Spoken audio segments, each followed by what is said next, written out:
Ces mafiosi ont vécu la grande vie et leur mort a fait les gros titres. Salut tout le monde, c'est Xavier, bienvenue sur Watch Mojo français. Aujourd'hui on se retrouve pour le top 10 des règlements de compte de mafieux les plus notoires. Pour cette liste, on va s'intéresser aux règlements de compte de gros calibre. Afin de se limiter, on n'abordera que les assassinats qui ont eu lieu aux États-Unis. Numéro 10, Sam Giancana. The only name you needed to know. And when Sam took the reins, all hell broke loose all over the world.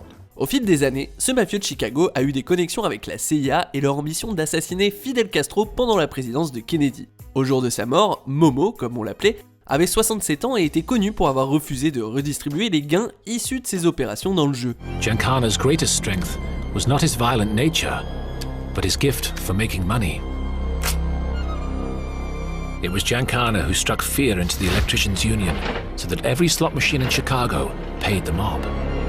En 1974, il a même déménagé à Cuernavaca, au Mexique, pour éviter des ennuis juridiques. Large payments were certainly made to powerful men in Mexico City to protect him, to provide sanctuary.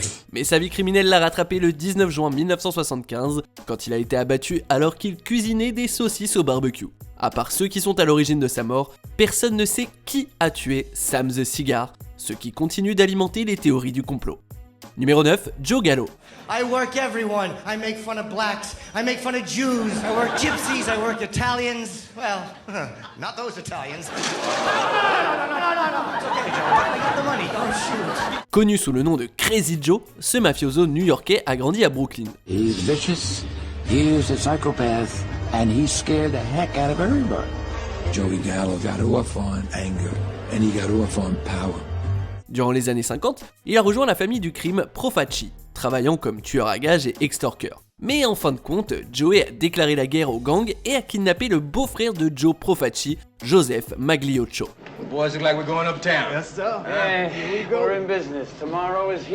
Ce n'est pas franchement quelque chose qu'un baron du crime oublie. Le 7 avril 1972, Crazy Joe fêtait son 43e anniversaire à Manhattan. Plus tard cette nuit, Gallo est tombé dans une embuscade et a été abattu au restaurant Umberto's Clam House et il est décédé plus tard à l'hôpital Big Man Downtown. Numéro 8, Anthony Spilotro. How did Nicky collect? Every week at this most. Don't ask. Ce gangster de Chicago a inspiré le personnage de Joe Pesci dans le film de 95 Casino. Et si vous connaissez bien ce classique de Scorsese, alors vous savez qu'Anthony Spilotro connaît une fin tragique. En 1963, la fourmi devient officiellement un garant professionnel. En 1979, il forme un gang de cambrioleurs, le Hole in the Wall Gang, soit le gang du trou dans le mur. Un moment, Spilotro s'est retrouvé suspecté de se servir dans les caisses des opérations de la mafia à Las Vegas. Il a disparu d'un coup en 1986 et a été retrouvé plus tard, enterré avec son frère Michael. 9 days later, a farmer found the grave. DNA from the crime scene helped build the case 21 years later. La police suspectait Spilotro d'être impliqué dans au moins une vingtaine de meurtres. Numéro 7, Jack McGurn. Maybe I'm wrong to butt in like this, but the last couple of months I've been doing a little checking up on Moran. Né sous le nom de Vincenzo Gibaldi, cet homme a fini par s'installer à Chicago et s'est mis à boxer quand il était ado. Yes, sir. Cela étant, en 1923, il a rejoint l'organisation criminelle d'Al Capone et Jack McGurn s'est fait connaître sous le nom de Machine Gun. Il est célèbre pour avoir tranché la gorge du chanteur Joey Lewis et a priori pour avoir aidé à organiser le fameux massacre de la Saint-Valentin. Très exactement 7 ans et un jour après ce massacre, McGurn s'est fait abattre à Chicago et ses tueurs ont laissé un indice, une carte de la Saint-Valentin avec un poème. Jack McGurn, immigrant sicilien, avait 33 ans et son demi-frère Anthony De Mori a aussi été assassiné 2 semaines plus tard.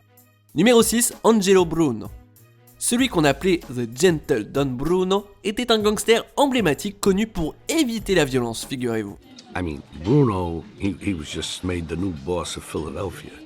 He took care of everything from Philadelphia to Atlantic City.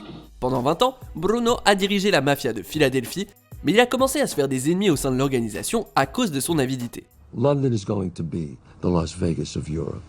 We need someone to front and someone to muscle for us. Le 21 mars 1980, son propre underboss, Antonio Caponigro, aurait fait tuer le don docile pas loin de chez lui, dans une rue du sud de Philadelphie. Ça n'a pas franchement plu à la commission, le corps dirigeant de la mafia, qui n'avait pas approuvé cet assassinat. En conséquence, la mort de Bruno a immédiatement été vengée et Caponigro a été tué pour avoir ordonné le meurtre de son propre boss. I know. No, you don't know. We butterball, would you? Numéro 5, Paul Castellano. Pendant des années, Big Paulie était une légende de la mafia new-yorkaise. The question is whether his death will spark a new mafia war in New York or be the end of one. En 1975, il avait succédé à Carlo Gambino à la tête de la famille Gambino et aurait une fois mis un contrat sur la tête d'un agent du FBI sous couverture. Au milieu des années 80, Castellano a été arrêté pour racket alors qu'un associé du nom de John Gotti mettait un plan mortel en action. We're hitting Paul.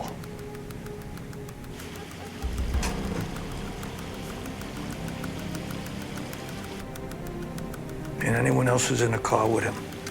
Le soir du 16 décembre 1985, Castellano et son underboss Thomas Bilotti ont tous les deux été abattus devant le restaurant Spark Steakhouse à Manhattan, un acte effronté qui a annoncé du changement. I gotta be loyal. Without that, we crumble. Tell that to Paul Castellano. Numéro 4, Carmine Galante. Carmine Galante. He was head of the Bonanno crime family. Known as the Cigar, he was widely feared for his cruelty. Né à Harlem de parents siciliens immigrés, cet homme a été impliqué dans le crime organisé avant même son adolescence. Dans les années 40, Carmine Galante a travaillé comme tueur à gages et s'est plus tard associé à Joseph Bonanno, le parrain de la famille Bonanno. Après 12 ans passés derrière les barreaux, de 1962 à 1974, Galante a tenté de diriger le business de drogue, ce qui a grandement déçu les 5 familles. In 5 short years, he transformed the fortunes of the US Mafia by leading it into an era of multi-billion-dollar profits and unparalleled violence. Le 12 juillet 1979, âgé de 69 ans, Galante est assassiné à Bushwick, dans Brooklyn, au restaurant italo-américain Joe & Mary's. It was such a perfect hit that it entered mafia folklore. La commission avait officiellement ordonné son meurtre et Galante est mort de façon iconique, un cigare en bouche. The motive for the murder, however, was clear. Galante had become rich through drugs and refused to share his wealth. Numéro 3, Albert Anastasia. La mafia américaine existe grâce ou à cause de cet immigrant italien. En 1917, Albert Anastasia est arrivé aux États-Unis et très vite, il a été condamné à mort pour un meurtre en 1921. Mais le seigneur grand exécuteur, comme on l'appelait, a eu l'opportunité de vivre après la disparition de plusieurs témoins. En 1957, Anastasia avait atteint le statut de légende dans le milieu criminel. He would not hesitate to resort to violence, whether it was shooting or murdering anybody. Just to advance his position. Mais le boss du crime a connu une fin violente quand les associés de Carlo Gambino, notamment Joe Gallo dont j'ai déjà parlé, auraient assassiné Anastasia dans un barbershop de Manhattan. Excuse me, sir, I need to go in the back for a moment. Alright, won't be too long. Plusieurs décennies plus tard, ça reste l'un des coups pour obtenir le pouvoir les plus violents de l'histoire de la mafia. It's not a mob hit where they've taken you in the woods. It's happened right there in the middle of New York City. That's one of the reasons it's iconic. It's so visible. Numéro 2, Benjamin Bugsy Siegel. Aux côtés de son pote Albert Anastasia, ce gangster juif est l'un des membres fondateurs de la Murder Incorporated. Bugsy Siegel was one of the main players in Murder Incorporated, which was the enforcement arm of the Lucky Luciano mob. Benjamin Bugsy Siegel, Bugsy voulant dire le dinguin, est aussi à l'origine du développement d'une petite ville dans le désert appelée Las Vegas. Take a look at this place, this beautiful place. What I want you to do is take it in. Take a deep breath. Do you smell it?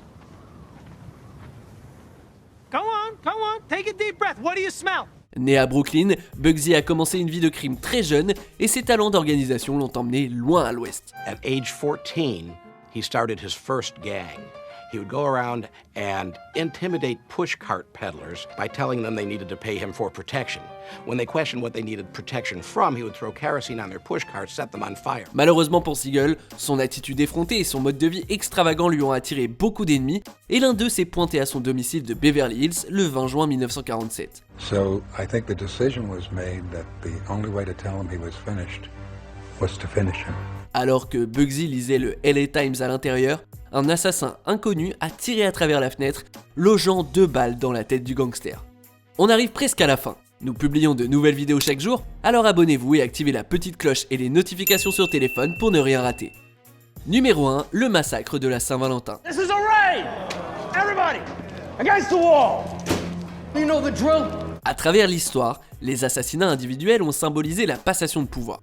En 1929, Al Capone a frappé un grand coup en éliminant plusieurs membres du gang irlandais dirigé par George Bugs Moran. 2 soi-disant policiers sont arrivés dans un entrepôt du nord de Chicago avec 2 autres tueurs à gages et ils ont massacré 7 gangsters avec des sulfateuses Thompson et des fusils à pompe.